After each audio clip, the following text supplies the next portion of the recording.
네, 이어서 뉴스프라임 플러스 시작하겠습니다. 다양한 통계를 통해서 경제 이슈를 분석해보는 시간이죠. 오늘은 통계뱅크의 이경만 대표와 함께 이야기를 나눠보겠습니다. 대표님 안녕하세요. 예, 안녕하십니까. 네, 어서 오세요. 자, 지난주에 우리가 북한 이야기 하면서 계속해서 이제 안타깝고 한숨을 쉬면서 이야기를 좀 했잖아요. 네. 그런데 오늘은 네. 돈을 벌어주는 예. 아주 유익한 예. 정보를 이제 통계로 함께 좀 다뤄서 이야기를 해보겠습니다. 자, 오늘은 그 첫 번째 순서로 인도에 대해서 이야기를 좀 해볼까 하는데 요즘에 인도 관련 보도가 상당히 자주 나오고 있어요. 네. 특히나 올해가 한국과 인도가 수교를 맺은 지 50주년이 되는 그런 기념적인 한 해라고 하는데 그만큼 우리도 인도에 대해서 많이 좀 알고 있어야 되겠죠. 네. 인도에 대한 글로벌 동향부터 좀 살펴볼까요? 예. 사실 제가 작년 9월 추석 때 인도를 네. 다녀왔습니다. 아, 인도에 직접 다녀오셨어요? 예. 네. 그만큼 인도가 굉장히 중요한 국가를 구성하기 때문에 사전에 네. 추석 때 가보자 싶어 다녀왔습니다. 네. 그래서 최근에 인도에 대한 글로벌 기업들 동향을 보면 그대로 생생하게 볼 수 있습니다. 네. 그 표에 나와 있죠. 그 현재 인도가 생산 기지 플러스 소비 시장 역할을 앞으로 하게 됩니다. 그 중국을 대체하는 국가로 지금 부상을 하고 있습니다. 예. 14억 인구를 보유한 인도는 올해 중국을 제치고 세계 1위 인구 대국이 됩니다. 네. 아, 인구수로 중국을 제치고 예. 1위가 되는군요. 예, 그렇습니다. 네. 그다음에 S&P 글로벌은 21년부터서 2030년까지 10년 동안 인도 경제가 매년 약 6.3%씩 성장해가지고 30년에는 일본과 독일을 제치고 세계 3위 경제 대국으로 부상한다고 그랬습니다. 네. 그래서 이런 것을 감안해가지고 현재 삼성전자는 세계 2위 규모 스마트폰 시장인 인도에서 1등을 하겠다 하고 목표를 잡고 열심히 지금 하고 있고 현대차는 2028년까지 약 6천억을 투자해가지고 전기차 R&D하고 인프라를 지금 준비 중에 있습니다. 예. 그리고 이제 애플도 현재 중국에 있는 생산 라인을 인도로 이전할 것을 지금 검토 중에 있고 대만에 있는 폭스콘도 인도에 있는 그 공장 인력을 4배까지 확대하려고 지금 검토하고 있습니다. 그 외에 이제 구글도 생산 라인 일부를 중국에서 인도로 지금 이전하려고 준비 중에 있습니다. 이처럼 우리나라 삼성전자 가면 누가 가죠? 협력사 다 따라갑니다. 네. 지금 좀 이따가 이제 모든 통계에서 이야기하겠지만 우리나라 어떤 중소기업, 중견기업 또 우리 시청자들도 인도에 대해서 정말 관심을 지금부터 본격적으로 할 때가 됐다. 네. 이렇게 생각합니다. 네. 정말 우리나라의 출산율 0.78명이라고 상당히 심각하다라고 했는데 네. 인구는 지금 인도는 네. 14억 인구를 넘어서서 지금 중국을 제치고 세계 1위를 노리고 있군요. 네. 앞으로 인도의 경제도 세계 3위가 될 것이다. 그렇지. 예. 네, 상당히 놀랍습니다. 자, 우선 인도 같은 경우에 그 IT 인재들이 상당히 많은 걸로 알고 있어요. 예. 그렇다면은 인터넷 사용자가 얼마나 되는지 궁금한데요. 예. 그 인도 모바일 협회에 따르면 네. 22년까지 인도에 약 7억 명, 7억 명, 또 25년까지 뭐 이제 한 2년 남았지 않습니까? 예. 9억 명이 될 것이다. 정말 이제는 앞으로 우리나라가 이미 모든 어떤 전자상거래를 모바일로 하듯이 네. 인도에는 모바일 소비 시장의 금강 시대가 도래할 것이다라고 이렇게 이야기를 하고 있습니다. 네. 그런데 사실 인구수로 보니까 다른 나라보다는 인터넷 사용 인구가 아직까지는 좀 낮은 편인 것 같아요. 예, 그만큼 이제 역설적으로 이야기하면 잠재력이 크다라고 볼 수 예. 있는데 예를 들면 미국 같은 경우에는 지금 약 한 80%, 뭐 70% 네. 이렇게 되어 있지만 현재 인도 같은 경우 약 43%에 불과합니다.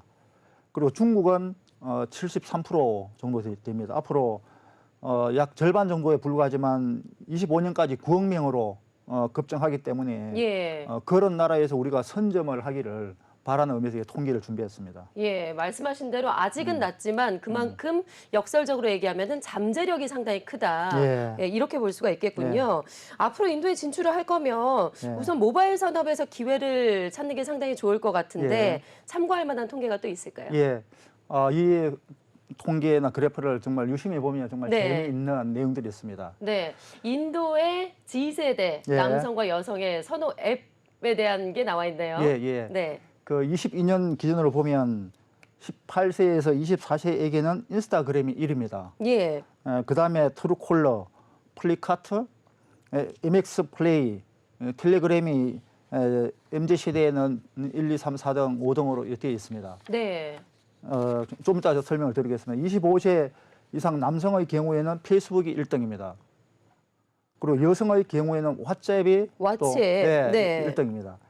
그 여기서 들어보지 못한 것이 트루콜러인데 그러니까 이건 처음 들어보네요. 예, 트루콜러. 예. 네. 이게 이제 발신자 및 스팸 전화 방지 앱입니다. 아, 네. 예, 그 트루 진실한 콜만 받겠다. 아, 네. 예. 그다음에 이제 플리카트라고 아시죠? 아마 아시는 분이 거의 없을 거예요. 저도 잘 모르겠어요. 네. 플리카트가 이제 미국의 월마트가 소유한 네. 인도 최대 전자 상거래 업체입니다. 아, 네. 예.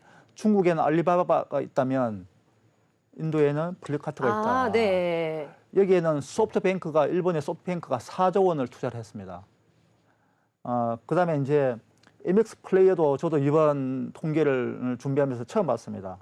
그 인도 비디오 스트리밍 서비스 업체입니다. 이것은 현재 아마존이 인수하려고 좀 준비 중에 있습니다. 네. 여기 그 여성들이 선호하는 앱에 미쇼라고 있죠. 미쇼. 미쇼. 예. 이것도 아마 처음 들었을 겁니다. 예. 이게 또 작년에 다운로드 세계 1위 쇼핑 앱으로 등극했습니다. 정말 우리가 모르는 사이에 이 앱이 아마존하고 월마트까지 제칠 정도로 세계 1위로 등극했는데 아, 세계 1위군요. 예, 예. 네. 그래 아마존도 이렇게 제끼고 다운로드 세계 1위가 됐는데 근데 특징이 있습니다. 미쇼는 이제 저가 상품. 근데 아마존과 플리카트는 상위 5% 소득자를 상대로 한 앱입니다. 그리고 이제 인도의 콘텐츠 공유 플랫폼이 쉐어챗이라고 있습니다. 예. 사실 쉐어챗도 우리는 잘 모르지만 이거는 그 전 세계적으로 열풍을 일으킨 틱톡이죠. 틱톡. 네네. 틱톡과 유사한 게 이제 그 모자라고 하는 앱이 있습니다. 이런 것들이 언제 갑작스럽게 다 나왔냐? 작년에 인도하고 중국 간에 국경 충돌이 있었습니다. 그러다 보니까 인도에서는 중국의 앱을 전부 다 중지시켰습니다. 그러니까 틱톡 사용하지 말라. 그러니까 수십 개의 중국 앱이 다 금지가 되면서 예. 나온 앱들입니다. 그러니까 우리나라 기업들이 이제 향후 인도 시장에 진출하려고 할 때는 이러한 어떤 세대별 특징 또 중국의 어떤 정치 사회적 특징을 감안해서 진출하는 게 필요하고 특히 이제 워낙 인구가 많기 때문에 네. 모바일 쪽으로 네. 집중을 하되 이러한 특징을 감안해서 전략을 짜는 게 좋겠습니다. 네. 그러니까 모바일 강국에 우리나라가 진출하면 상당히 더 좋을 것 같아요. 예, 예, 예. 사실 우리나라가 중국의 의존도가 상당히 높은데 예. 앞으로 이제 중국을 제치고 인도가 예. 인구수로 세계 1위를 그렇지. 탈환한다고 했으니까 이제 인도를 겨냥해서 네, 앞으로 이제 계획을 더 짜면 좋을 것 같고 예. 자, 그렇다면 인도의 부동산 시장에 대해서도 좀 예. 우리가 알아보면 좋을 것 같은데 예. 부동산 시장을 보여주는 통계도 있을까요? 네. 일단 뭐 여러 가지가 있겠지만 우선 제일 중요한 게 주택 가격이 얼마나 빨리 상승하느냐 네. 하는 게 굉장히 중요합니다. 저 그래프에 나와 있듯이 네, 20 주택 가격의 지수 상승에 대한 그래프인데요. 21년 9월부터서 22년 9월까지 어떤 통계입니다. 예, 그 인도에는 행정 수도가 델리입니다. 델리. 네, 델리 내셔널 어떤 지역, 메트로폴리탄 지역에서 22% 올랐습니다. 22%가 올랐다고요? 그렇죠. 예, 네, 예. 그다음에 이제 캘커타라고 있는데 캘커타는 그 방글라데시 옆에 있는 왼쪽에 있는 이전에 그 행정 수도였습니다. 네, 여기도 17%. 또 그 미국의 저 인도의 실리콘밸리라고 하는 벵갈루루가 있습니다. 여기는 13%. 네. 그리고 이제 뭄바이 밑에 있는 푸네 같은 경우는 14%. 이 정도로 지금 주택 가격이 굉장히 급상승을 하고 있습니다. 네, 주택 가격도 상당히 빠르게 오르고 있고 예. 앞으로 우리나라가 어쨌건 기업들이 진출을 하려면은 네. 주택 가격이나 임대료 같은 부동산 관련한 이제 가격들도 다 알아야 될 것 같은데 네. 이와 관련한 통계도 있을까요? 그렇죠. 예. 일단 뭐 상승률도 중요하지만 네. 절대적인 가격 자체가 얼마나 될까 하는 그렇죠. 부분 중요하죠. 중요하죠, 그죠? 이제 주택 가격은 경제 수도인 뭄바이를 중요하니까 네. 보겠습니다. 이제 뭄바이에서는 우리나라 가격으로 한 평당 얼마 정도 할 것 같습니까? 한 평당 예. 우리나라 비싼 데가 보통 1억이잖아요. 평균이 1억인가요? 예, 평균 뭐 1억인데 뭄바이는 아직 평당 600만 원. 600만 원. 예. 네. 돈 있으면 빨리 가서. 그러니까요. 그다음에 수도인 델리 같은 경우에는 네. 평당 251만 원입니다. 네. 예. 근데 실리콘밸리인 벵갈루루 같은 경우에는 평당 281만 원에 불과합니다. 네. 정말 우리나라에 비하면 아직 저렴하니 정말 부동산 좋아하는 우리 국민들이 네. 인도에 정말 관심을 가져볼 만하다. 네. 예. 그런데 부동산 지금 가격 상승 속도가 상당히 빠르니까 그렇죠. 예. 지금이 먼저 선점할 그렇지. 기회네요. 예. 네. 자, 올여름은 인도로 여행을 예. 가는 걸로. 자, 그리고 우리나라도 사실 음. 모바일 쇼핑이 상당히 이제 일반화가 되면서 물류센터 확보가 상당히 중요한데 네. 인도도 뭐 앞으로 좀 그런 방향으로 될 것으로 보여요. 예. 네. 이런 사업을 전개할 때 좀 참고할 만한 통계가 또 있을까요? 네. 결국 이제 앞에 그 모바일 인구라든지 인터넷 인구들이 이제 폭증하면서 네. 틀림없이 그 배송 전쟁이 일어날 것이다. 그런 점에서 볼 때는 물류센터 확보가 제일 중요합니다. 네. 이제 우선 창고 임대료를 객관적 수치로 보겠습니다. 네. 그 경제수도 뭄바이 창고 평균 임대료가 한 평당 1달러에 불과합니다.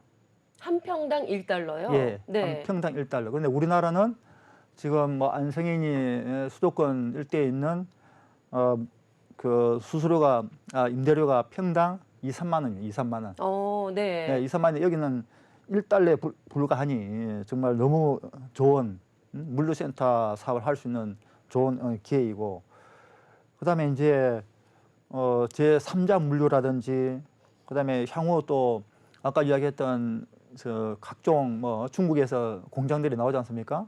그러면 나오면서 중요한 게 또 물류 기지니 예. 제조업, 물류, 뭐 자동차 이런 것에 필요한 게 임대 공간의 78%를 차지하는데 네. 아마 앞으로 그 델리라든지 뭄바이 수도권 인근에 있는 물류센터에 대한 큰 투자가 일어나지 않겠냐. 네. 그런 점에서 여기도 좋은 어떤 기회가 되겠습니다. 네. 아직 평당 1달러에 불과하니. 그러니까요. 예. 이제 전반적으로 이제 상당히 많은 관심이 가는데 네. 그래서 뭐 방송을 보신 분들도 네. 이 인도의 부동산 투자에 관심을 예. 많이 가지실 예. 것 같습니다. 그런데 과연 우리가 가서 직접 이 부동산을 우리가 구입할 수 있느냐, 네. 뭐 여러 가지 뭐 정책이나 규제나 이런 것들이 또 있을 수 있는데 예. 가능할까요? 그렇죠. 사실 어느 나라든지 뭐 조건이 다 있습니다. 네. 예. 그 조건만 충족시키면 얼마든지 가능하고, 또 특히 이제 개인은 제약이 많고 네. 이제 법인 같은 경우에는 실제 사업하는 경우에만 한정되는 그런 부분이 있습니다. 그래서 인도에 어떤 사업을 할 것인지 이제 순수한 제조업보다는 저는 아까 이야기했던 모바일, 네. 인터넷, 워낙 인구가 많으니까 그런 쪽으로 비즈니스 모델을 잡고 미리 진출하면 네. 좋은 기회가 되지 않을까 싶습니다. 네. 네. 뭐 인도가 앞으로 희망의 땅이 될 수도 예. 있을 것 예, 같습니다. 네. 자, 그리고 다음으로 인도의 바이오 등 건강 관련해서도 좀 우리가 짚어보도록 하죠. 앞서서 대표님이 지난번에 추석 때 인도에 직접 네. 다녀오셨다고 했는데 인도에 다녀와서 앞으로 인도가 건강 관련 사업의 전망이 밝다라고 네. 지금 예측을 하고 계세요. 네. 이유가 따로 있을까요? 예. 제가 이제 통계뱅크 그 인도 버전을 운영하기 위해서 네. 인도에 있는 한글 잘하는 박사를 한 명 뽑으러 갔습니다. 예. 면접을 보러 갔습니다. 그래서 이제 제가 델리 부근에 있는 약 뭐 한 5성급 호텔에 있었습니다. 근데 거기서 이제 들어오는 뭐 고객들, 이제 인도에서 좀 잘 사는 분들이죠. 네. 쭉 보면서 특히 여성들을 좀 보게 됐습니다. 근데 거의 대부분 여성들이 굉장히 비만이었습니다. 네. 그래 왜 저렇게 다들 이렇게 비만일까? 네. 그런 이제 궁금증이 있었는데 제가 저녁 6시에 한국이 운영하는 식당에 갔습니다. 근데 사장을 만났는데 너무너무 장사가 잘 된다 이거예요. 비결이 뭐냐 하니까 6시, 7시에는 한국인들이 저녁 먹으러 오고 다 마치면 9시에는 인도인들이 저녁 먹으러 온다 이거예요. 생활 시간대가 예. 다르네요. 그러니까 그게 뭐냐면 인도인들의 문화, 그러니까 5시 되면 간식을 먹습니다. 네. 간식. 그러니까 저녁 9시 되면 저녁을 먹습니다. 일을 하니 네. 비만이 구조적으로 나올 수밖에 없는 그런 게 느껴졌었고, 그게 결국 이제 이게 통계에 나오죠. 그 인도의 암 환자 추이가 나옵니다. 미국 암학회가 발표한 자료에 따르면 예. 이제 미국 같은 경우에는 1991년 이후에 암 환자가 33%나 감소를 하고 있습니다.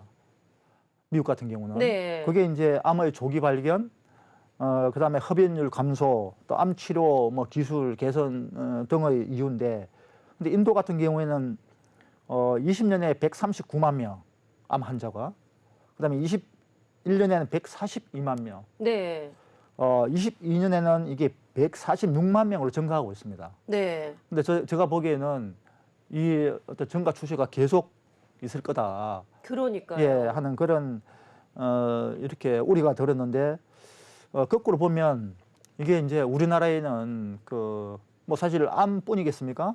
다른 어떤 질병들이 참 많을 것 같은데, 우리나라의 어떤 의료 바이오 기업들에게는 큰 기회가 되겠다. 예. 예, 그래서 지금 우리나라 뭐 공대생들이 다 빠져가지고 의대로 간다 하는데, 이 우수한 인재들이 앞으로 인도에서 의료 네. 바이오로 좀 기회를 찾으면 좋겠다 하는 바람이 있습니다. 네, 인도의 식습관이 좀 문제가 되겠군요. 예, 예. 상당히 이제 저녁 식사 시간이 예. 기본적으로 이제 평균적으로 상당히 늦다 보니까 그래서 암의 발병률도 상당히 높다라는 그렇죠. 통계를 우리가 받고 자, 인도에 대해서 뭐 여러 가지 이제 철저하게 우리가 이제 분석을 해보고 있는데 마지막으로요.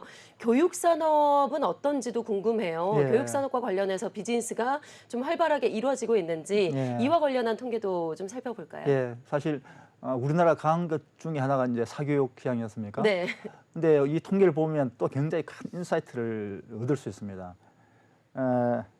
19년, 20년도에 이제 인도 대학교 이상 네. 재학생 수가 3,850만 명입니다.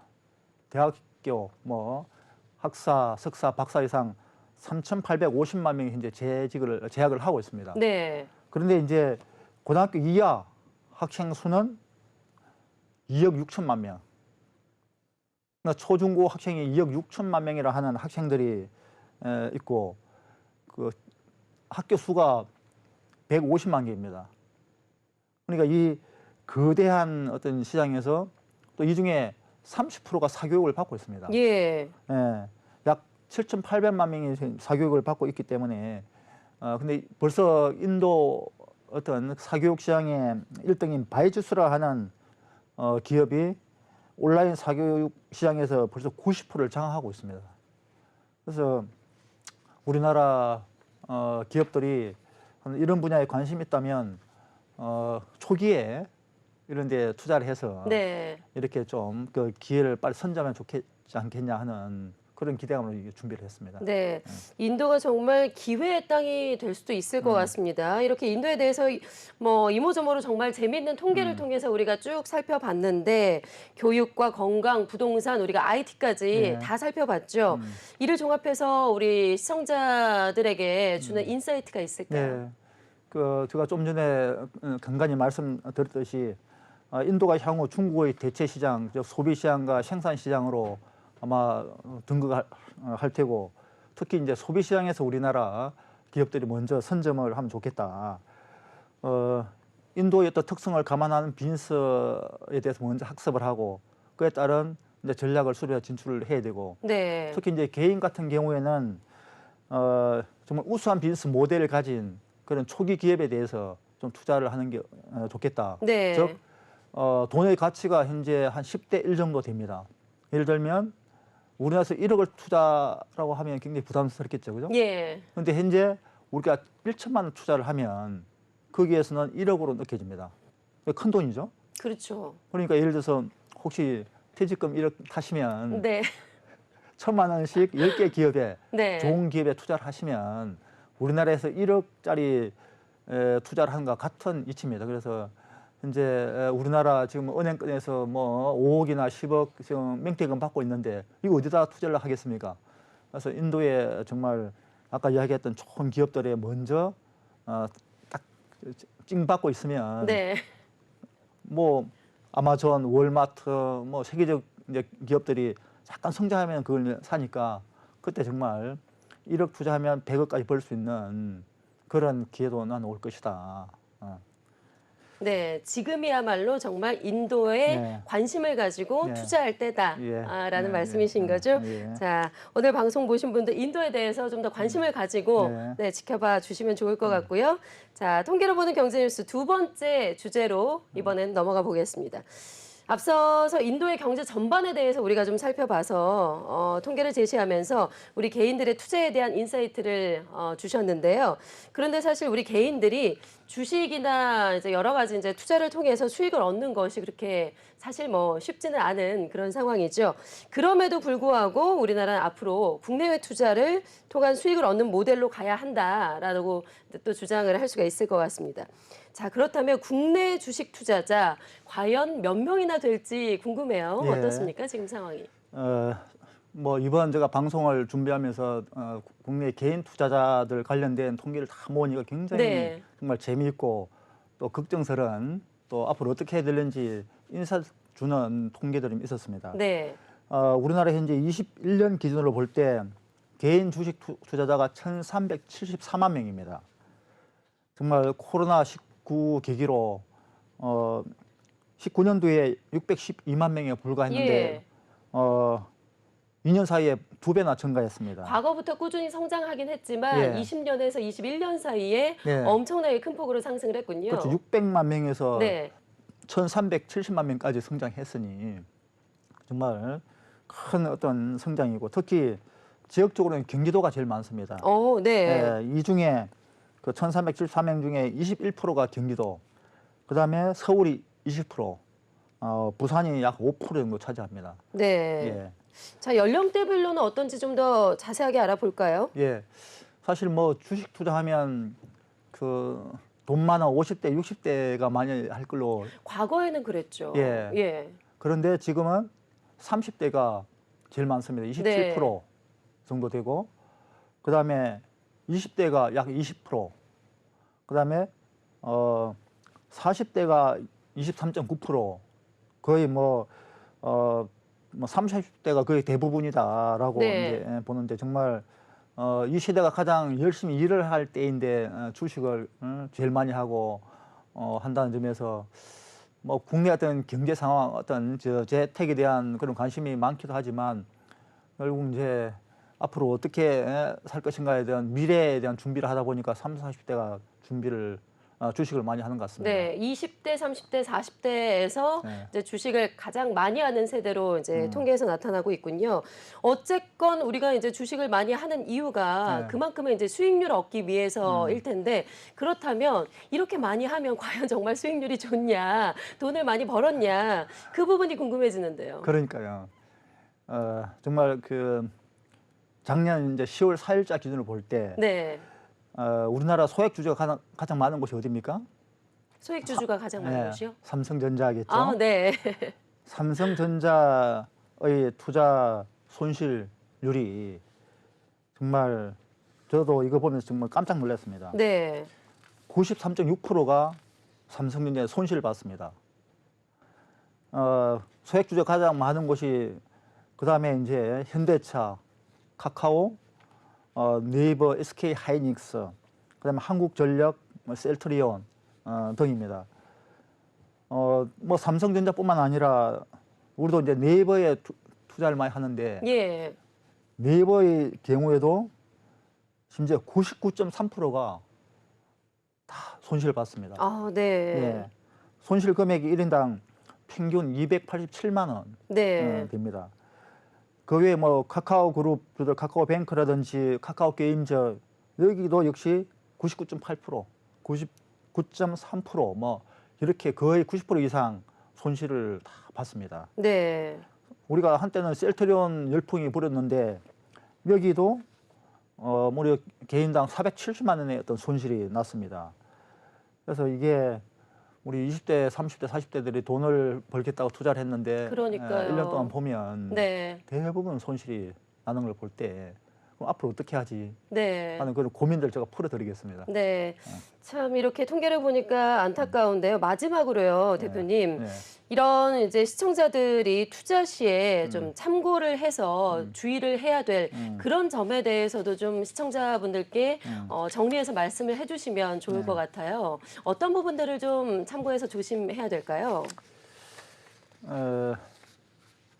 여러 가지 뭐 이제 대외적인 상황, 리스크들도 좀 고려를 해야 될 것 같고요. 그렇죠. 이제 네. 우리나라 정권사들이 이제 그 정권 보고서를 발표하지 않습니까? 네. 근데 이제 작년 1년 동안 저 정권 보고서가 300건 정도 발표되었습니다. 네. 근데 그 중에 그 주식을 사라라고 하는 주식을 사라 하는 매수 보고서가 거의 99% 네. 정도 됐습니다. 그러니까 작년에 그렇게 하락장에서 주식을 사라라고 하는 그냥 끊임없는 주문이 나오는데 예. 결국 이제 주식을 하는 분들은 그런 저 보고서 판단하는 게 아니라 이제 본인 스스로가 내 돈으로 투자하는 네. 것이니 국내외 정치, 경제, 사회, 문화적 전체에 대해서 학습을 하고 또 그에 대해서 균형감 있는 촉이 있어야 이제 주식에도 승산이 있다라고 네. 말씀드릴 수 있겠습니다. 예. 우리가 통계를 통해서 여러 가지 경제 상황들을 살펴보지만 이런 통계를 기초로 해서 또 주식을 하는 것도 상당히 중요할 것 그렇죠. 같아요. 예, 예, 네. 맞습니다. 예, 결국 뭐 누가 하는 이야기보다는 이제 그래서 제가 통계뱅크를 운영하는 목적입니다. 그래서 네. 객관적 수치에 의해서 그런 어떤 수치를 보면 이게 세상이 어떻게 흘러가는지를 알 수가 있습니다. 특히 최근에 그 관치금융 있지 않습니까? 예, 예. 최근에 이제 외국인하고 국내 개인 주식 간에 완전히 정반대의 선택이 있었습니다. 네. 외국인 주식은 금융주 중심으로 다 매입을 했습니다. 근데 개인들은 뭐 다른 방산이라든지 업체 주식을 다 매집했는데 네. 정반대의 어떤 선택이 있는데 누가 이겼겠습니까? 기관이나 외국인이 아무래도 네, 수익률이 더 좋았던 그랬겠죠. 것 같아요. 그런데 네. 이번에는 오히려 외국인들이 잃었습니다. 왜냐? 우리나라 정부가 저 금융권 순이익 많이 남는다고 막 정부에서 규제를 하니 네. 그래서 오히려 금융권들의 그 주가가 떨어지면서 외국인들이 손실을 보는 그런 상황이 났습니다. 네. 그만큼 이런 국내외 정세에 대해서도 굉장히 공부를 해야 되고 네. 또 물론 뭐 자기 저 관심 있는 종목에 대해서도 또 공부를 해야 되겠죠. 예, 알겠습니다. 그래요. 네, 시간 관계상 여기까지만 듣도록 예, 할게요. 네. 네, 지금까지 통계뱅크의 이경만 대표와 함께했습니다. 고맙습니다. 그래요.